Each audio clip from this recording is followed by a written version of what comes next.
I never believed in the stories.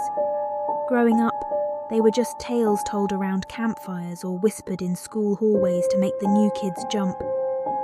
But what happened to me on Cedar Street one October night changed everything. I was 17, about to graduate high school. My best friends, Mia and Jake, and I had just finished studying for a brutal calculus exam and decided to unwind. Mia suggested we take a walk. It was late, maybe around midnight, and the air was cold and crisp, a typical autumn night in our small town. Cedar Street was always the quickest way home, but nobody ever used it after dark. It was old, poorly lit, and lined with gnarled ancient trees that cast eerie shadows. People said it was cursed, that anyone who walked down Cedar Street at night would never come back the same. But we laughed it off. Urban legends, right? We were halfway down the street when Jake started with his usual jokes trying to spook us. But then the air changed. It got colder, and the night grew unnaturally quiet, like the world was holding its breath. We brushed it off, blaming the chill on the coming winter. As we walked, I noticed something strange. The shadows cast by the trees seemed to move, almost like they were alive. They stretched and twisted, creeping closer to us. I blinked, and they were just shadows again. I didn't say anything, thinking my mind was playing tricks on me. Mia was the first to speak up. "Do you guys hear that?" she whispered. We stopped, straining our ears.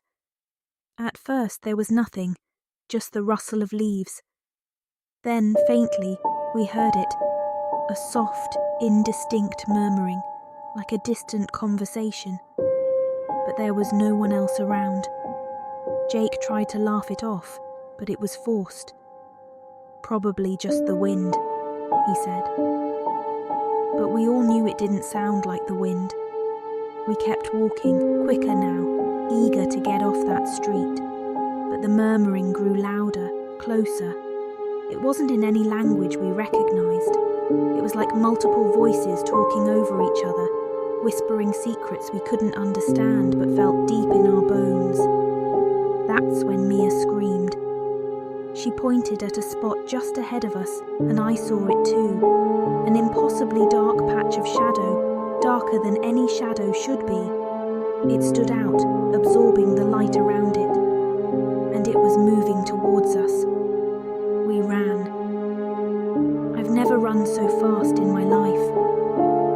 The whispers turned into a cacophony, pressing into my mind, filling my head with confusion and fear.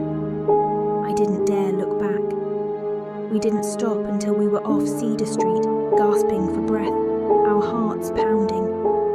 The whispers faded, leaving us in an eerie silence. We tried to rationalize it.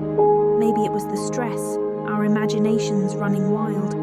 But deep down, we knew it was real. After that night, things were never the same. Jake moved away not long after, and Mia and I drifted apart. I heard she started seeing a therapist. As for me, I avoid Cedar Street like the plague. Sometimes, though, on particularly cold nights, I swear I can still hear those whispers calling me back. I don't tell this story to scare people. I tell it because it happened. And because some nights, when I'm alone and the world is quiet, I wonder if the shadows remember me too.